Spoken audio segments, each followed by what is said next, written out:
भोजपुरी के power star Pawan Singh जो इन दिनों अपने करियर में नई ऊंचाइयों को छू रहे हैं, उनकी निजी जिंदगी एक बार फिर सुर्खियों में है। कुछ दिन पहले जहां उनकी पत्नी ज्योति सिंह ने आत्महत्या की धमकी दी थी, वहीं अब वो अचानक अपने पति के समर्थन में खड़ी नजर आ रही हैं। सवाल ये है कि 11 दिनों के अंदर ऐसा क्या बदला कि ज्योति सिंह ने अपना फैसला बदल दिया।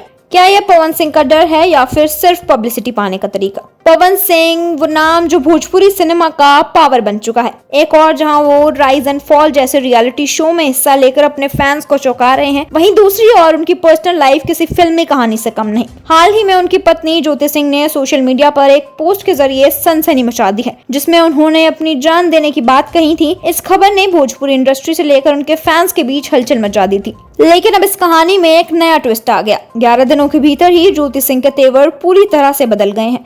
जिस पति पर उन्होंने गंभीर आरोप लगाए थे, आज वही ज्योति अपने सोशल मीडिया पर पवन सिंह के समर्थन में पोस्ट शेयर कर रही हैं। उन्होंने पवन सिंह की राइज एंड फॉल में एंट्री का एक वीडियो शेयर करते हुए उनके लिए प्यार और समर्थन जताया है। अब सवाल यह उठता है कि ज्योति सिंह का अचानक हृदय परिवर्तन क्यों हुआ? क्या यह उन पर किसी तरह का दबाव है या फिर सिर्फ खबरों में बने रहने और पब्लिसिटी बटोरने का एक चाल? क्या ज्योति सिंह ने अपने पति के स्टारडम के आगे झुककर अपना रुख बदल दिया है? फिलहाल इस पूरे मामले पर पवन सिंह की तरफ से कोई अधिकारिक बयान नहीं आया है, लेकिन ज्योति सिंह का यह बदला हुआ रवैया कई तरह के सवाल खड़े कर रहा है। क्या यह कहानी अभी और भी मोड़ लेने वाली है? यह तो आने वाला वक्त ही बताएगा। फिलहाल के लिए इतना ही। ऐसी और खबरों के लिए देखते रहिए जन न्यूज़ नेटवर्क।